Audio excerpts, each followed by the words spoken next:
Hello and welcome to Miss Pam Reads. Today we are reading The Cool Bean by Jory John and Pete Oswald. Oh, let me put this up a little. Hang on. Oop. That should do it. The Cool Bean, written by Jory John, with illustrations by Pete Oswald. Watch out! Here come the cool beans. The cool beans. Oh yeah, check out how they move. Look at the way they swagger. Notice their sunglasses. Yow! The cool beans are known all over school, from house to house, across town, beyond county lines. In the olden days, last year, we were all one big pod of beans. We were a mixed bag, but somehow it worked. Yup, those were the good old days. And then we stopped seeing each other as much. That's just how it is sometimes. You spend less time together, even though you're not totally sure why.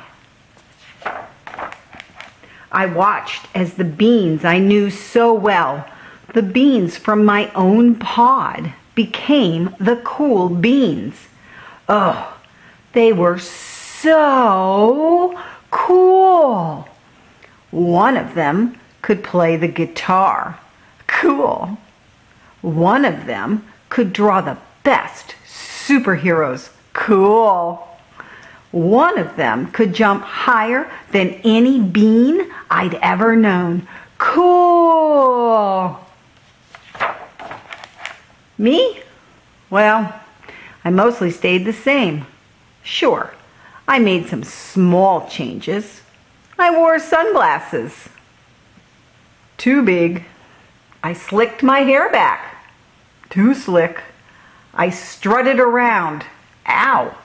I swaggered. Oof. I was still picked last for everything. My clothes never seemed to fit. I snorted when I laughed. I walked into stuff. I was an uncool bean, for sure. I started thinking of myself as just a common bean with no special skills.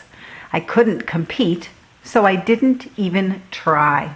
I'd never be a cool bean. It seemed like there were two types of beans in the world. There were the cool beans and the beans like me.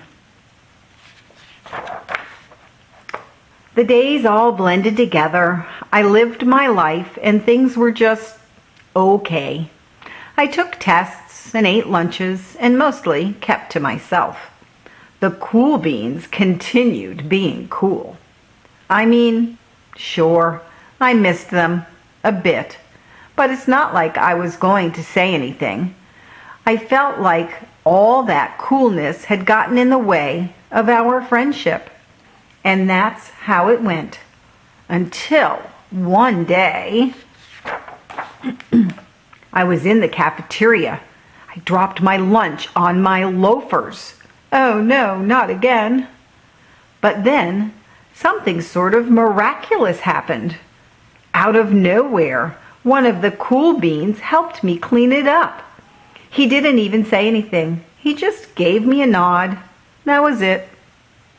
Later, I was out on the playground. I tripped and scraped my knee and maybe cried a little bit, and everybody saw. Another one of the cool beans came to my side, and without a word, he dusted me off. That afternoon, I was sitting in class.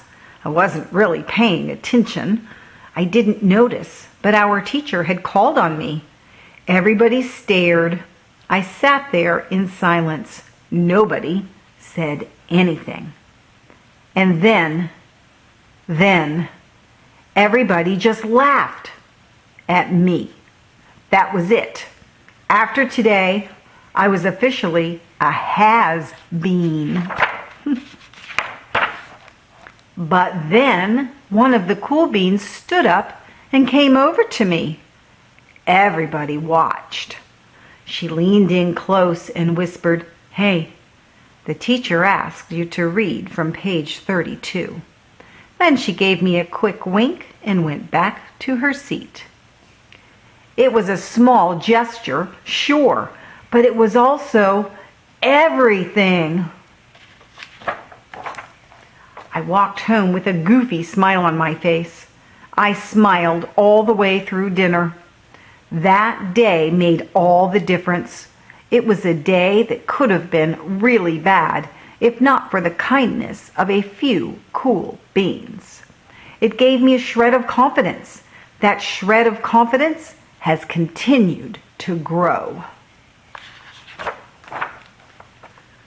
Somebody had my back, or a few somebodies. After that, I started hanging out with the cool beans again. How have you been? Get it? How have you been? Not all the time, but sometimes. At lunch, after school, even on the weekends. Throughout all of this, I realized that it's not about how you look or any of that other silly stuff. It's about a wink or a nod or a smile at just the right moment. It's about dusting somebody off, helping them up again, and pointing them in the right direction. You need a hand? Yes, please. Now that's cool.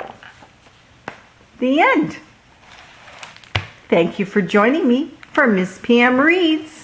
Remember to subscribe to the channel so you'll get an update when a new story posts. Bye.